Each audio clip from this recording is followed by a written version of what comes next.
இன்னைக்கு ஃபுல்லா அந்த மைக் பிரச்சனைய பத்தி தான் விஜய் சேதுபதி பேச போறாரு போல இருக்கு. ஃபர்ஸ்ட் ப்ரோமோல அத பத்தி தான் அவர் பேசியிருக்காரு. இந்த வீட்டுக்குள்ள நடக்கிற விஷயங்கள வந்து பாத்தீங்கன்னா, சூப்பராவே சொல்லியிருக்காரு. ப்ரோமோல ஒரு சில ஹிண்ட்டையுமே குடுத்திருப்பாரு. ஒரு சில பேர் கேட்கலாம், "ப்ரோமோல ஹைப் இல்லையே?" அப்படின்னு சொல்லிட்டு. அத பத்தியும் நம்ம பேசுவோம். ஹாய் மக்களே! நான் உங்க ஷாம். நெறைய பேர் வீடியோ பார்க்குறீங்க. லைக் பண்ணாம பார்க்குறீங்க. லைக் பண்ணிட்டு பார்த்தீங்க அப்படின்னா ரொம்பவே சந்தோஷமா இருக்கும். ஹைப் இருக்கும். ஹைப்ப தட்டி விடுங்க. அதாவது நான் ஒரு விஷயத்த வந்து நான் பார்க்குறேன். இந்த ப்ரோமோ பார்க்கும்போது நெறைய பேர் சொல்லுவீங்க, "இது எதுக்குடா இவ்வளோ டைம் வெயிட் பண்ணணும்? இந்த ப்ரோமோ கார்டு எவ்வளோ?" அப்படின்ற மாரி நீங்க கேட்கலாம். ஒரு சில வாரங்கள்லாம் ப்ரோமோ செம்ம ஹைலைட்டா இருக்கும். ஆனா வந்து எபிசோட் குப்பையா இருக்கும். ஒரு சில வாரங்கள் நீங்க பாருங்களேன், ப்ரோமோ குப்பையா இருக்கும். ஆனா எபிசோட்ல ஏதோ ஒண்ணு வச்சிருப்பாய்ங்க. அதே மாரி தான் நான் பார்க்குறேன் இத பார்க்கும்போது. ஏமாத்துறாய்ங்களா அது வேற விஷயம். இந்த ப்ரோமோவ பொறுத்தளவு மொக்கையா தான் போட்டுருக்கானுங்க. ஏன்னா ரொம்ப ஹைப் ஏத்தி எபிசோட் மொக்கையா இருக்கும் எல்லாம் திட்டுறாங்கன்னு சொல்லிட்டு அவங்களுக்கு நல்லாவே தெரியுது. இந்த ப்ரோமோவ பொறுத்தளவு ஒரு காமா தான் பேசுன மாரி தெரியும். எந்த இடத்துல ஒரு கோவப்பட்டு இது பண்ணி அந்த மாரிலாம் பேசுனவே தெரியவே இல்ல. காப்பி குடிச்சிட்டு பேசலாம் அப்படின்னு தான் சொல்றாரு. இந்த ப்ரோமோல அவர் என்ன பேசியிருக்காரு அப்படின்னு கேட்டீங்கன்னா, அதாவது கோர்ட்டு கேஸ் எதுக்குங்க? பல பஞ்சாயத்துக்கள முடிச்சு வைக்கிறதுக்கு தான். ஆனா கோர்ட்ல ஜட்ஜ்மெண்ட் வந்தப்பயே கூட பல பஞ்சாயத்துகள் வந்து வீட்டுக்குள்ள வந்து முடிஞ்ச பாடா தெரியவே இல்ல. இன்னுமே பஞ்சாயத்து வந்து போய்க்கிட்டு தான் இருக்கு அப்படின்றத சொல்றாரு. அதுக்கப்புறமேட்டு மைக்க மறைச்சு பேசுறாங்க. மக்களுக்கு தெரியக்கூடாதுன்னு சொல்லிட்டு. அப்புறம் எதுக்குங்க இவங்களுக்கு வந்து மைக்கு? வீட்ல இருக்கவங்களுக்கு தாங்க வந்து டீ, காப்பி எல்லாம் கட்டு.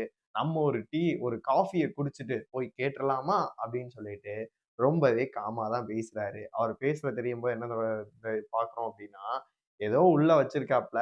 இன்னும் அடுத்தடுத்த ப்ரோமோக்கெல்லாம் நான் வந்து கண்டிப்பா அத டீகோட் பண்றேன். என்னைய பொறுத்தளவு கண்டிப்பா போன வாரம் பக்கெட்ட வச்சு ஒரு சம்பவம் பண்ணிட்டு இருந்தாங்களாம். ஆனா அந்த அளவு செல்ஃப் எடுக்கவே இல்ல. ஃபுல் அண்ட் ஃபுல் வந்து பார்த்தீங்கன்னா, ரோஸ்ட் தான் விழுந்துச்சு ரம்யாக்கு. அது அந்த அளவு தேவையே இல்லாம தான் இருந்துச்சு.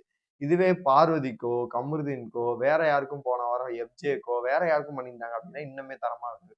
அதே மாரி இந்த சாட்டர்டே எபிசோட பொறுத்தளவு பார்த்தீங்கன்னா, ஃபுல் அண்ட் ஃபுல் பாரு அண்ட் கமருதீன பொறுத்தளவு தான் போகுது அப்படின்னு சொல்லிட்டு ஆல்மோஸ்ட் நம்மளுக்குமே தகவல்களே இருந்துச்சு. இந்த ப்ரோமோ கட்டிங் பார்த்தீங்கன்னா, ஃபுல் அண்ட் ஃபுல் ஹைப்பே இல்லாம கட் பண்ணியிருக்காங்க. இன்னைக்கு அவர் பேசிட்டு இருக்கும்போதே பின்னாடி வந்து பார்த்தீங்கன்னா, இவங்க 2 பேரும் காதல பேசுற விஷயங்களா இருக்கட்டும், இவங்கள நோக்கி தான் நகருது. அப்படி இருக்கும்போது, இன்னைக்கு ஃபுல் அண்ட் ஃபுல் வந்து ரோஸ்ட் பார்த்தீங்கன்னா, பார்வதி அண்ட் கமருதீனுக்கு தான். மக்களுக்கு தெரியாம அப்படி மைக்க மறைச்சு நீங்க என்ன பேசுறீங்க? அப்படின்ற ஒரு ஹிண்ட் அவர் குடுத்திருக்காரு. அப்படி இருக்கும்போது அத வச்சு தான் கேட்பாரு. இன்னைக்கு வந்து வந்தோனே எல்லாத்தையும் வந்து விஷ் பண்ணிட்டு பார்த்தீங்கன்னா, ஸ்ட்ரெயிட்டா ஒரு விஷயத்துக்கு போறாரு அப்படின்னா, இந்த வழக்காடு மன்றம் எப்படி இருந்துச்சு? அப்படின்னு சொல்லிட்டு என்னென்ன கேஸ் எப்படி இருந்துச்சு சொல்லிட்டெல்லாம், சாட்டர்டே கிடையாது. சண்டே தான் பேசுறாரு போல இருக்கு. இன்னைக்கு ஃபுல் அண்ட் ஃபுல் அந்த மைக் பிரச்சனை தான். ஏன்னா இந்த ஒரு வாரம் ஃபுல்லா வந்து யாருக்குமே டீ, காஃபி, பால், முட்டை எதுவுமே கிடைக்காம இருந்திருக்கு. அது மட்டும் இல்லாம, போன வாரமே பிக் பாஸ் வந்து வார்ன் பண்ணியிருக்காரு. அது சாட்டர்டேல வந்து அட்ரஸ் பண்ணவே இல்ல. அதனால தான் இவங்களுக்கு துள்ளூர் விட்டு போயிட்டு இவ்ளோ பெரிய பிரச்சனைக்கு வந்திருக்குன்னு சொல்லிட்டு மக்கள் எல்லாம் சொல்லிட்டு இருக்காங்க. அதனால தான் 1 ஹவர் எபிசோட்லயும் இத காமிச்சிருந்தாங்க. இந்த வாரம் ஃபுல்லா மிகப்பெரிய ஒரு பிரச்சனையா வீட்டுக்குள்ள போனது முக்கியமான காரணமே அந்த மைக் பிரச்சனை தான். அப்படி சொல்லியும் இவங்க 2 பேருமே கேட்கவே இல்ல. மீண்டும், மீண்டும் அதே தான் பண்ணிட்டு இருந்தாங்க. போயிட்டு ஓடுறது, காலங்காத்தால வாக்கிங் போறப்ப பண்றது, இந்த மாரி வந்து தொடர்ந்து அதுதான் பண்ணிட்டு இருந்தாங்க. அதனால என்னைய பொறுத்தளவு தரமான சம்பவங்கள் இருக்கு. 2 பேருக்கும் குறும்படம் இருக்கு அப்டின்னே சொல்லலாம். உங்கள பொறுத்தவரைக்கும் விஜய் சேதுபதி என்னென்ன விஷயங்கள்லாம் கேட்கணும்? உங்களோட கருத்துக்கள் எல்லாத்தையுமே மறக்காம கமெண்ட் பாக்ஸ்ல சொல்லுங்க.